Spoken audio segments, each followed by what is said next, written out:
बेटी की विदाई हो या यार की शादी, मोहम्मद रफ़ी के गीतों के बिना ये सब अधूरा लगता है। मोहम्मद रफ़ी साहब को दुनिया से गए 42 साल हो चुके हैं, लेकिन रूमानियत से भरपूर उनकी सूफियाना आवाज़ आज भी कानों में शहद घोलती है। कहते हैं 40 के दशक के बंगला के अकाल का एक गीत में ऐसा भाव विहल दृश्य पैदा किया था रफ़ी साहब ने कि सुनने वालों की आंखें गीली हो जाती थीं। और एक ऐसा ही गीत उन्होंने गाया था जिस गीत को गाते हुए रिकॉर्डिंग स्टूडियो में खुद मोहम्मद रफ़ी साहब रो पड़े थे, उनकी आंखों से आंसू निकल आए थे। तो दोस्तों, क्या है ये पूरा किस्सा, इस बारे में जानेंगे। तो आगे बढ़ने से पहले दोस्तों, इस वीडियो को लाइक करें और अगर आप मेरे चैनल पे नए हैं तो सब्सक्राइब करें और बेल के बटन को भी प्रेस कर दीजिए। मैं हूँ आपका होस्ट दीपक कुमार और आप देख रहे हैं बॉलीवुड विद दीपक। सब मोहम्मद रफ़ी को एक महान गायक मानते हैं। कोई उन्हें बेमिसाल कहता है तो कोई आवाज़ का जादूगर। कुछ लोगों ने तो उन्हें आवाज़ का खुदा तक कह दिया।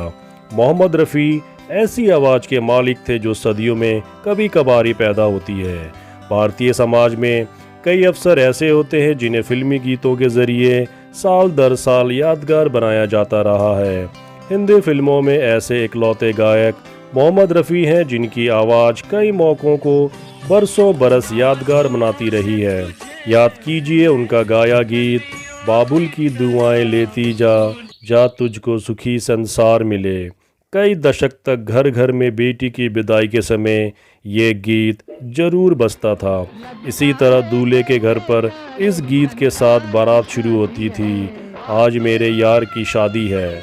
आज़ादी के जश्न के मौके हों, जैसे कि 26 जनवरी, 15 अगस्त जैसे मौके, तो रेडियो और लाउड स्पीकर पर फिल्म हकीकत का ये गीत बजना लाजमी था। कर चले हम फिदा, जानो वतन साथियों। ये तो कुछ मिसालें भर हैं। उनके गीतों की रेंज के बारे में कुछ पंक्तियों में भला कैसे बताया जा सकता है। रफ़ी साहब के गीतों ने हंसाया है, मोहब्बत के 50 अंदाज सिखाए हैं, ऐसे भजन गाए जो सिर को परमात्मा के सामने झुकने पर मजबूर कर दे, ऐसी नात और कव्वालियाँ गाईं जिन्हें श्रद्धा से सुनने वाला झूमता रह जाए। आवाज़ जब दिल पर असर करती है तो आंखें भर आती हैं। कोई गायक ज़िंदगी में एक बार भी ऐसा गीत गा दे तो उसके लिए बहुत बड़ी बात होती है, लेकिन मोहम्मद रफ़ी साहब ने बार बार ऐसे गीत गाए जो सुनने वाले को रुला देते थे। 40 के दशक में बंगाल के अकाल ने लाखों लोगों की जानें ले ली थीं। तब रफ़ी साहब फिल्मों में नए नए ही आए थे। उनकी आवाज़ की कशिश उनसे फिल्मी गीत गवाने के अलावा निजी रिकॉर्डिंग के गीतों के मौके भी दे रही थी। ऐसे में उन्होंने एक गीत गाया, आया अंत जगत का लोगों, काल पड़ा है काल। रफ़ी साहब की आवाज़ के दर्द ने इस गीत में ऐसी भावनाएं डाल दी कि लोग इस गीत को सुनकर रो पड़ते थे। कहा जाता है कि अकाल पीड़ितों की मदद करने वाले सैकड़ों लोगों के जज्बे के पीछे इसी गीत की प्रेरणा थी।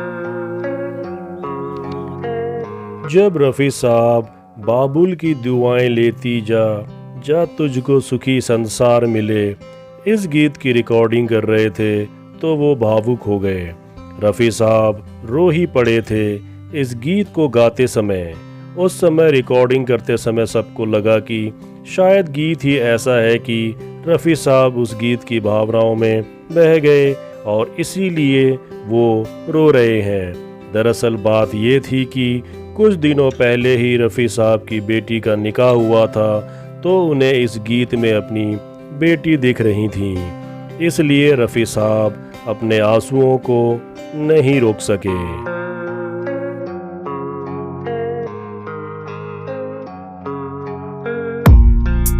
यह गीत बहुत अच्छा बना, सुपरहिट हुआ और कल्ट क्लासिक गीतों की श्रेणी में शामिल हो गया। ऐसे दिल से गाते थे मोहम्मद रफ़ी साहब। शोहरत की ऊंचाइयों पर पहुंचने के बाद भी रफ़ी ने कभी फिल्मी गायन को हल्के में नहीं लिया। आमतौर पर वो एक गाने की हफ्ता भर प्रैक्टिस करते और उसके बाद रिहर्सल का दौर चलता। नौशाद, शंकर जयकिशन, मदन मोहन जैसे दिग्गज हों या फिर जयदेव और सोनिक ओमी जैसे कम मशहूर संगीतकार हों, रफ़ी ने सबको बराबर का आदर दिया। वो रिहर्सल में संगीतकार के संतुष्ट हो जाने के बाद ही गाने की रिकॉर्डिंग करते थे। आवाज़ की बदौलत उन्हें वो सब हासिल हुआ जिसका बस सपना देखा जा सकता है, लेकिन उन्हें कुछ ऐसे सम्मान नहीं दिए गए जिसके वो हकदार थे। हालांकि मोहम्मद रफ़ी की शोहरत उस बुलंदी पर पहुंच गई थी जहां किसी भी तरह के पुरस्कार या इनाम का कद छोटा पड़ जाता है। मोहम्मद रफ़ी को भारत में सिनेमा के सबसे बड़े सम्मान दादा साहब फाल्के पुरस्कार से कभी नवाजा नहीं गया। वो भारत रत्न के हकदार हैं, लेकिन इस सम्मान के लिए भी उनके नाम पर कभी ध्यान नहीं दिया गया। लेकिन एक कलाकार के लिए सबसे बड़ा इनाम उसके चाहने वाले होते हैं। जिस गायक को दुनिया से गुजरे 42 साल हो चुके हैं, उसके गीत आज भी उतने ही लोकप्रिय हैं जितने 50-60 साल पहले थे। रेडियो हो, टेलीविज़न, सीडी या फिल्में या रिकॉर्ड, सब के ज़रिए सुबह से शाम तक रफ़ी साहब हमारे बीच में रहते हैं। इसी को अमर होना कहते हैं।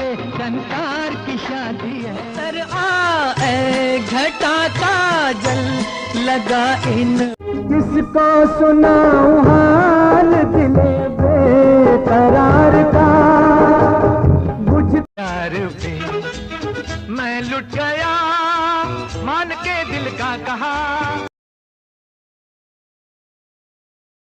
दोस्तों, अगर आप नए हैं मेरे चैनल पे और आप लोगों ने मेरे चैनल को सब्सक्राइब नहीं किया है तो प्लीज़ मेरे चैनल को सब्सक्राइब कीजिए। मैं आप लोगों के लिए बहुत मेहनत से वीडियो बनाता हूं और ये आशा करता हूं कि आप मेरे वीडियो को पसंद करेंगे। और हाँ, बेल के आइकन को प्रेस कर दीजिएगा जिससे कि मैं जो भी नए वीडियो बनाऊंगा उसकी नोटिफिकेशन आप लोगों तक पहुंच जाएगी।